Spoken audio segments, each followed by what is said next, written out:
cet atelier qui consiste à parler de tout ce qui est mettre en valeur en fait la conception 3D, donc tout ce qui est réalisé en CAO. Hein. Donc c'est pas forcément que SolidWorks, ça peut être du CATIA ou autre, pour différents besoins qu'on a aujourd'hui. Alors, c'est vrai que c'est souvent une question délicate de se dire la production de contenu graphique, c'est fait par qui, comment et par quel usage. Donc on va se poser plusieurs questions et on va voir ensemble un petit peu les solutions qui existent et comment on peut procéder justement pour pouvoir créer du contenu graphique. Alors la première question, c'est de se dire pour quel usage ? La deuxième, c'est avec quel outil ? Et la troisième, c'est qui s'en chargera et pourquoi ? Alors, du contenu graphique, effectivement, pour quel usage ? Pourquoi on en a besoin ? Pourquoi on doit faire du contenu graphique ? Ça peut être pour, effectivement, différents sujets. Alors là, on a regroupé par différents thèmes. On va retrouver pour un besoin qui peut être projet, donc communication en interne, quand on veut faire des choix. Ça peut être aussi, effectivement, pour la aide de l'aide en tant que décision. Ça peut être sur différentes configurations, des couleurs, des positions ou autres, qu'on a besoin en fait, de générer du contenu graphique pour faire des choix. Ça peut être typiquement que sur la partie technique, conception technique, hein, si on a besoin de créer des documentations techniques ou tout ce qui est un peu de notion de support de formation, hein, de manuel de maintenance aussi. Ça peut être aussi complètement que marketing, beaucoup utilisé aussi de plus en plus aujourd'hui, hein, pour pouvoir faire des rendus réalistes, que ce soit statique ou dynamique, on verra un petit peu les deux. Et ça peut être aussi tout ce qui est dédié après-vente. Donc après-vente, on va retrouver tout ce qui est notice d'utilisation. Bon, après, c'est large, hein, mais il y a plusieurs cas d'utilisation. Ça peut être aussi tout ce qui est pièces de rechange. On verra avec un client, Domios, qui utilise en fait justement des supports vidéo pour montrer un petit peu comment on peut faire des pièces de rechange. C'est-à-dire, on a un problème, comment on peut changer la pièce sans forcément utiliser des mots et juste des images. Donc en fait, on va voir un petit peu tous ces thèmes, comment on peut les utiliser aujourd'hui avec des outils que vous avez aujourd'hui, le peu que vous possédez, par exemple du Paint, ou effectivement utiliser des outils qui sont dédiés. Alors, justement, quel est l'outil le plus adapté ? Donc trois sujets différents. La première, c'est qu'on n'a pas du tout d'outil. Donc c'est la méthode artisanale. Ça, je pense que tout le monde est passé par là. Il y est peut-être encore. La deuxième, c'est une utilisation détournée de l'outil CAO, c'est-à-dire qu'en fait, on va utiliser SolidWorks ou CATIA ou autre de manière à faire du rendu graphique. Donc là, on va voir, ça peut être chronophage, ça peut être compliqué, et on n'arrive pas forcément à faire le rendu qu'on aurait voulu réaliser. Et le dernier point, c'est tout simplement de pouvoir utiliser des outils qui sont dédiés, justement, en fonction du besoin qu'on a vu tout à l'heure, hein, que ce soit de l'avant-projet, la conception technique ou de l'après-projet. Alors, commençons. Donc la partie numéro 1, méthode artisanale. Donc ça, je pense que tout le monde est passé par là, parce que moi aussi, je suis passé par là. On a besoin de faire un rendu graphique pour expliquer par exemple un fonctionnement, pour faire des choix en interne. Alors souvent, effectivement, quand on a besoin du rendu, qu'est-ce qu'on faisait ? On attendait en fait de produire la pièce ou l'assemblage, donc d'arriver à la fin du processus pour faire une photo. Donc souvent, on faisait des photos, comme vous pouvez le voir ici, hein, où c'est pas forcément très clair, on n'est pas photographe, on n'arrive pas, mais en plus de ça, on est obligé d'attendre que la réalisation de la pièce soit faite. Donc c'est chronophage et c'est pas forcément de qualité. Ou encore, on passait par Paint ou autre, hein, Word, pour ajouter des informations, des petites bulles, des points techniques qu'on communiquait à des clients en interne, enfin ça pouvait être en interne ou en externe avec des clients ou des fournisseurs. Donc ça, c'est vraiment la méthode artisanale. Donc là, vous avez compris, méthode artisanale, ça permet de répondre à un certain besoin, mais ce n'est pas qualitatif. C'est chronophage. Les photos nécessitent effectivement d'avoir construit, comme je vous le disais, le prototype. Et en cas d'évolution, de conception, on est obligé de tout recommencer. Donc là, effectivement, on va en perdre beaucoup plus de temps. Et donc, toujours cette notion, je pense qu'on l'a assez rabâché, de paralyser les tâches. Là, on est vraiment sur du séquentiel pur. On ne peut pas paralyser les tâches puisqu'on ne peut pas commencer en fait, le rendu tant qu'on n'a pas fini en fait, notre produit.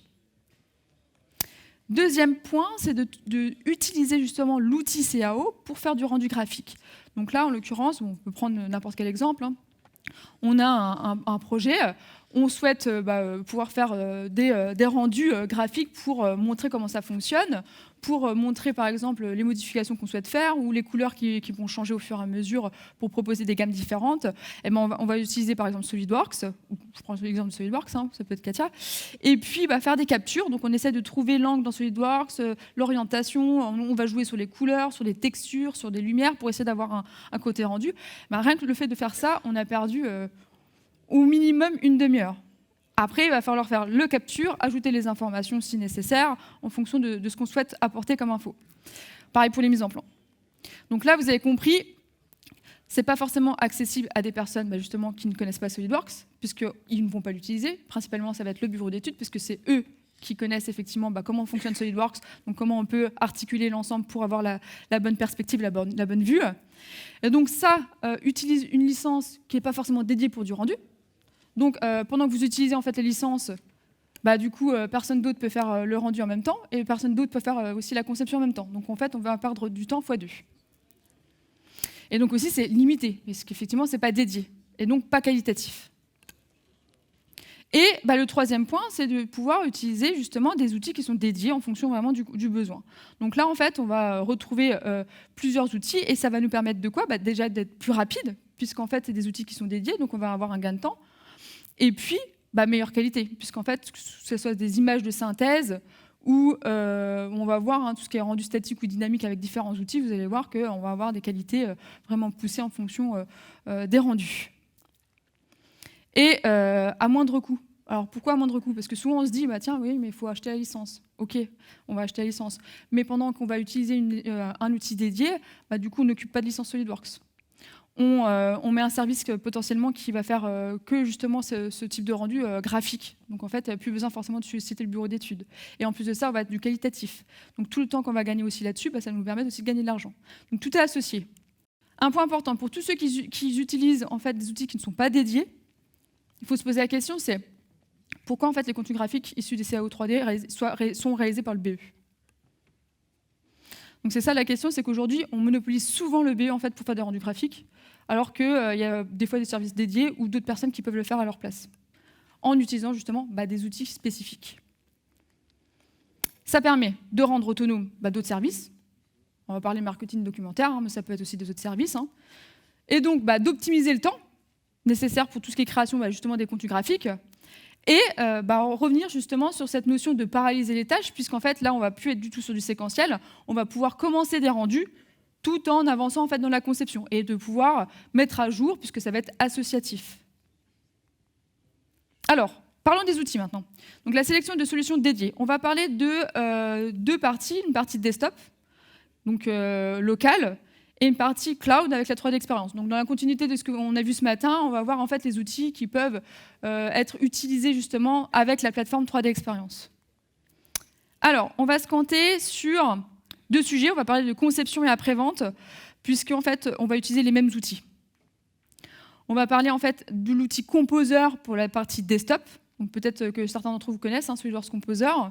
Et puis de X-Highlight, qui lui en fait est un outil dans la plateforme 3D Experience, donc une application dédiée qui est similaire en fait à Composer et qui va permettre de réaliser différents supports. Donc là, le but, c'est qu'avec ces outils, on puisse réaliser du 3D provenant des CAO de manière à alimenter différents supports. Donc là, c'est libre à vous en fait en fonction du support. Vous les avez derrière. Ça peut être des catalogues de pièces, ça peut être des catalogues de maintenance, ça peut être du marketing ou autre. Alors je prends souvent l'exemple, on a un client Smoby. Vous savez, les aires de jeu pour enfants un petit peu, ou tous les jouets, qui utilisent en fait Composer pour tout ce qui est catalogue de pièces, mais aussi tout ce qui est maquettes et plaquettes, pour tout ce qui est aussi le ravitaillement d'informations sur le site internet avec des liens HTML, donc quelque chose qui est interactif, et communique de plus en plus aussi des vidéos. Donc après, c'est libre à vous, en fonction du besoin, de pouvoir générer plusieurs rendus graphiques avec ces outils pour réaliser vos différents supports. Alors parlons de Composer. Donc Composer est utilisable que ce soit pour du Katia ou de SolidWorks. C'est complètement transparent. Il peut être utilisé du coup sur un ordinateur qui ne possède pas en fait ces outils. En fait, ça se passe comment ? C'est juste à l'installation que ça change, c'est-à-dire que vous allez avoir une petite application supplémentaire qui va pouvoir venir ouvrir du SolidWorks en natif ou du Katia en natif. Mais en plus de ça, on peut très bien ouvrir du STEP ou d'autres formats, Parasolid, etc., qui sont aussi possible à l'import pour générer effectivement du contenu CAO. Qu'est-ce qu'il peut faire Composer? Donc là, on va pouvoir créer différents types de contenu graphique. Ça peut être du statique, ça peut être du dynamique. On appelle des images raster, c'est des images numériques, images vectorielles aussi. Et puis, tout ce que c'est assez compliqué de le faire aujourd'hui dans SolidWorks, des vues éclatées avec différents acteurs supplémentaires, type des flèches, des bullages interactifs, des animations. Et puis, du coup, faire des illustrations assez sympas, du coup, que vous pouvez voir ici, en fonction du besoin, que ce soit complètement technique ou marketing. Alors, pour vous présenter un petit peu justement l'outil, une petite vidéo. Donc là, on est dans une interface très épurée, simple, ça représente comme un petit peu l'interface de SolidWorks. On a un bandeau supérieur avec nos différents onglets, qu'on va pouvoir du coup utiliser pour créer des acteurs. Donc les acteurs, ça va être quoi? Ça va être tout ce qui est notion d'annotation, de notes, de flèches, de tout ce qui est aussi des lignes de découpe ou autres, en fonction de ce qu'on souhaite apporter comme information supplémentaire directement dans le 3D. Donc là, c'est transparent, on vient récupérer le 3D qu'on vient articuler et manipuler directement dans l'espace graphique, agencer. Donc là, on peut faire très bien des éclatés, on peut manipuler comme on souhaite en fait les différentes pièces, les orienter. Donc on a une notion aussi de perspective, on a des rendus aussi ici de focale. Et puis en plus de ça, on va pouvoir du coup ajouter des acteurs. Ces acteurs vont pouvoir avoir une interaction avec le 3D, c'est-à-dire qu'on va le faire qui traverse le 3D, chose qui est impossible à faire dans SolidWorks aujourd'hui, et chose aussi dans Paint où c'est compliqué de le faire du coup. Et donc on va pouvoir munir ces vues au fur et à mesure. Donc en fait, on a une palette sur notre gauche, que vous allez retrouver en fait au fur et à mesure de différents outils. Cette palette va regrouper en fait un historique de tout ce que vous avez créé comme vue. Donc en fait, c'est comme un appareil photo, on vient capturer au fur et à mesure les informations que vous allez créer. Donc par exemple, on positionne une vue, on ajoute ses acteurs, on la mémorise et donc il nous la garde en historique, ce qui va nous permettre d'avoir une traçabilité, d'avoir un peu cette notion de slide comme le disait tout à l'heure Benoît, et puis de pouvoir les utiliser par la suite.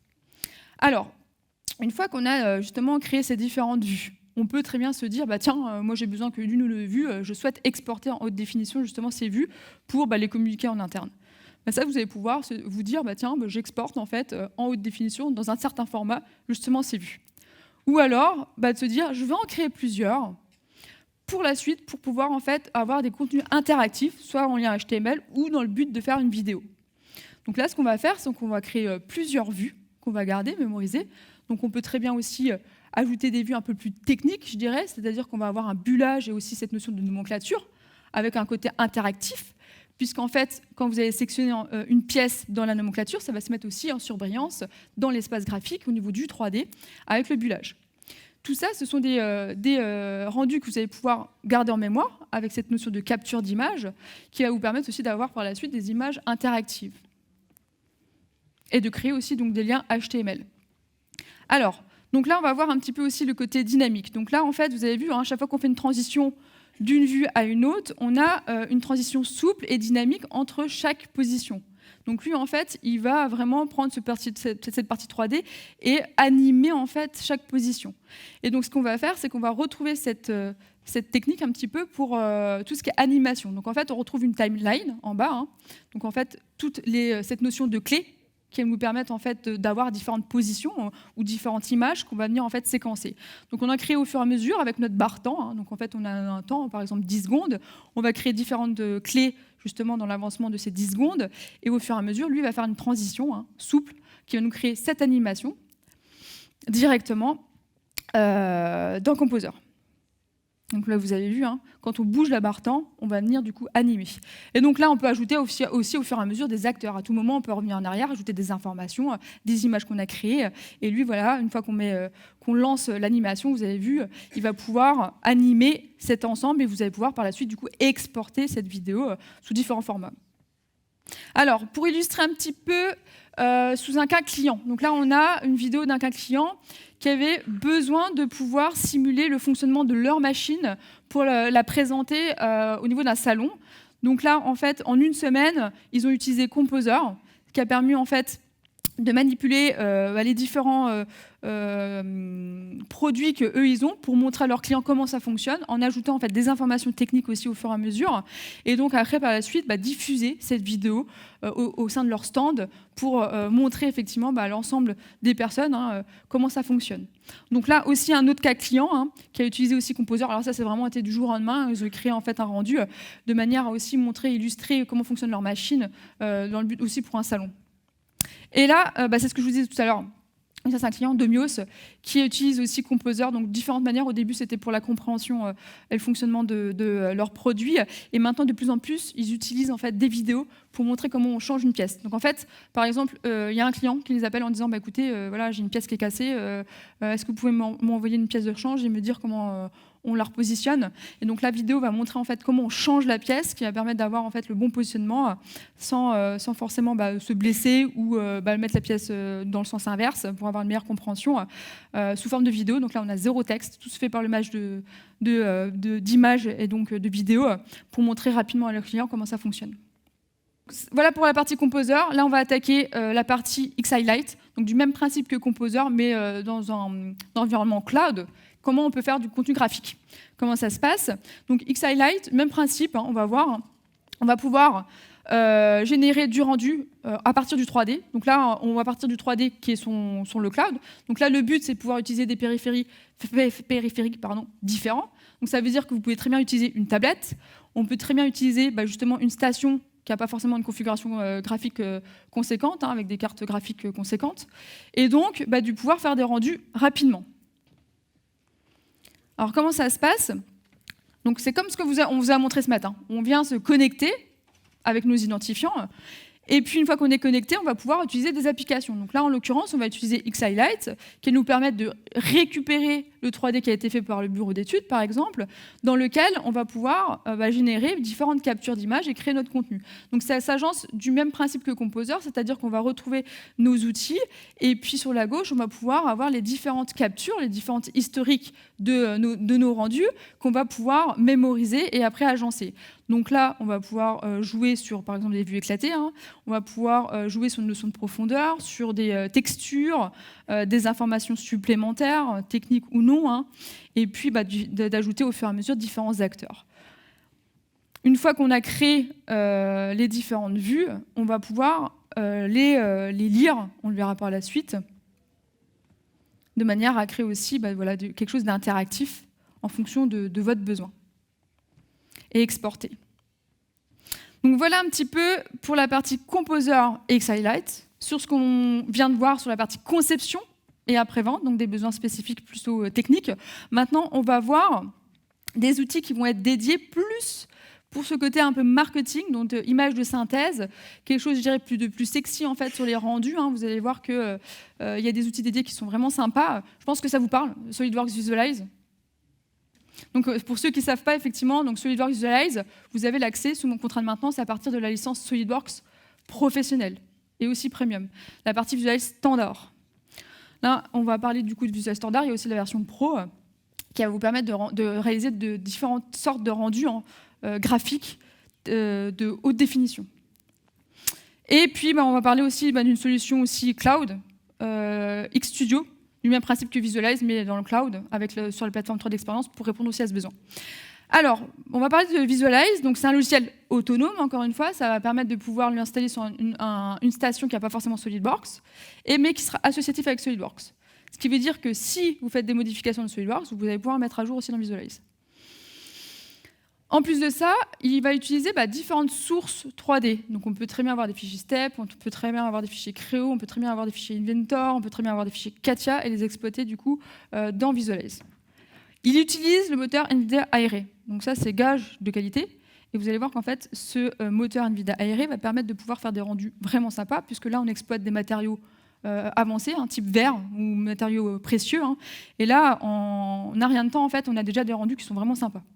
Donc il n'y a pas de travail, je dirais, conséquent en fait, pour déjà avoir des rendus avec des bons résultats. Alors, comme je vous disais, donc logiciel autonome, pas d'installation du coup avec l'utilisation de forcément de SolidWorks, et donc, gros point aussi, donc, comme je vous disais, on ne monopolise pas de licence SolidWorks, donc CAO, ou Katia.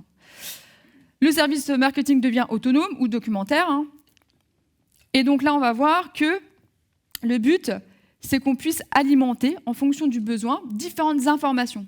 Donc aujourd'hui, des fois, quand on présente des produits, on a besoin aussi de tout simplement dire, voilà, moi j'ai besoin de faire un rendu qui est sympa, mais aussi de déterminer, d'apporter des informations supplémentaires. Type de mettre en fait une personne à côté de mon produit pour avoir cette notion d'échelle. Donc là, c'était une aparté pour vous dire aussi que vous pouvez utiliser des bibliothèques à disposition hein, qui vous permettent d'utiliser déjà des contenus 3D existants et que vous n'avez pas besoin en fait, de les refaire pour ajouter soit des mannequins, soit des décors organiques hein, qui sont plutôt sympas. Je vous laisse le noter hein, si ça vous intéresse. Du coup, le lien est juste en bas. Et donc les ajouter en fait à votre conception.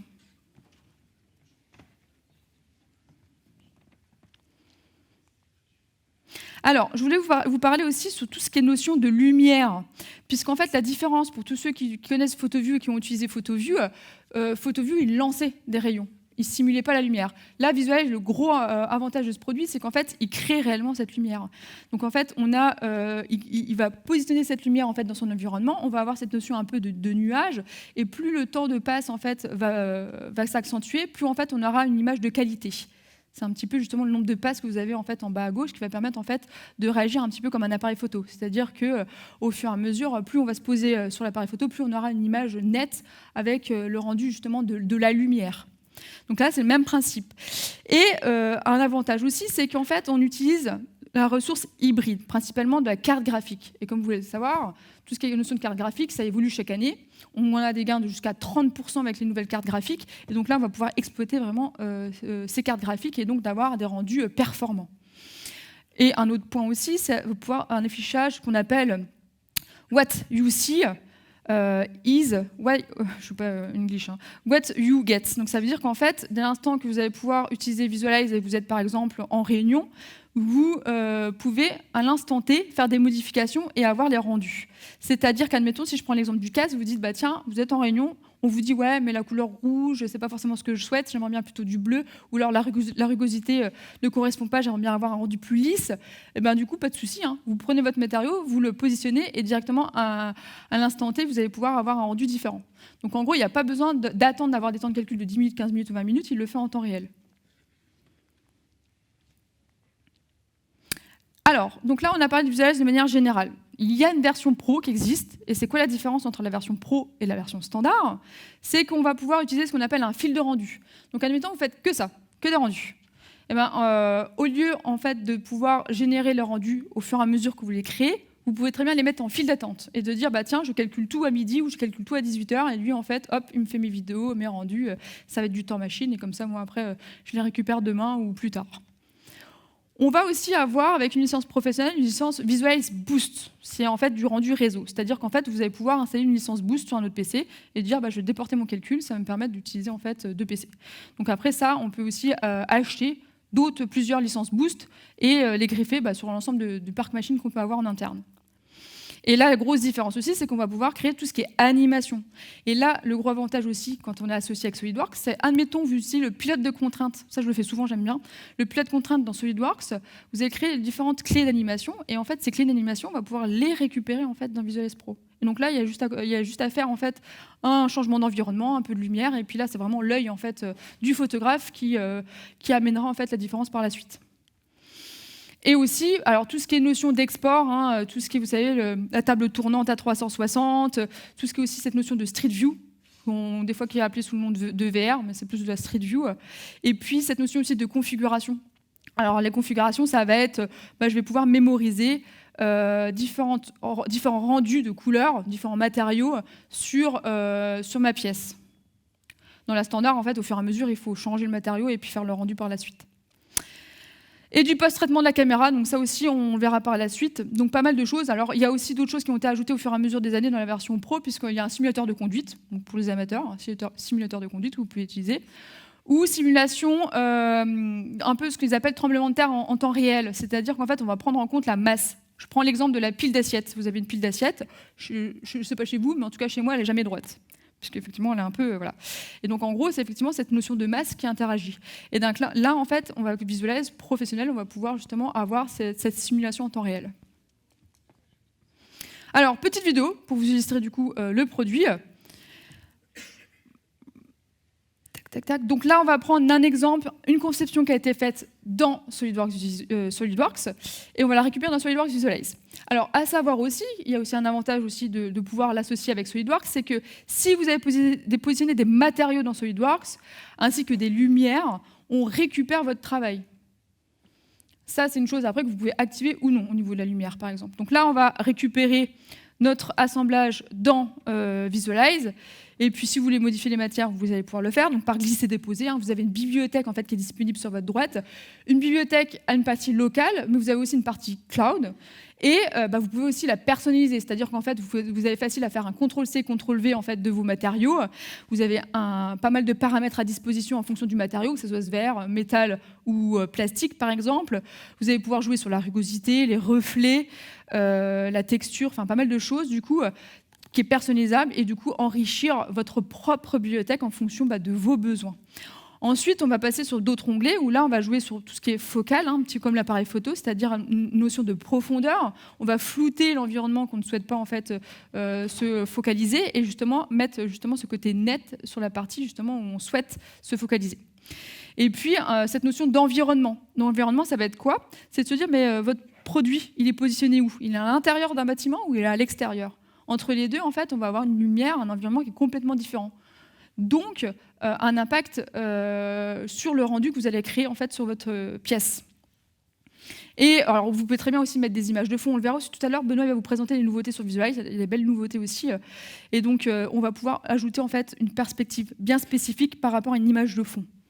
Alors, là, du coup, je continue. On voit dans la vidéo cette partie d'animation. Donc, comme Composer, on retrouve en fait une timeline en bas dans laquelle on va pouvoir créer en fait différentes clés qui va nous permettre du coup d'articuler en fait l'appositionnement de notre fichier, de nos pièces, que ce soit vue éclatée, apparition de composants.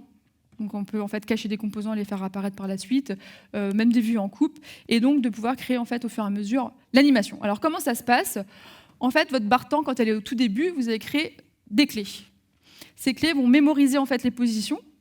Et quand vous allez au fur et à mesure avancer votre barre temps, vous allez créer au fur et à mesure d'autres clés. Donc en fait, vous la positionnez à 2 secondes, admettons. Quand vous la positionnez à 2 secondes, votre barre temps, vous allez repositionner votre assemblage ou les pièces différemment et vous allez enregistrer votre clé à ce moment-là. Et donc au fur et à mesure, voilà, créer une animation par la suite qui est plutôt sympa, comme ici on peut le voir avec le Nemo.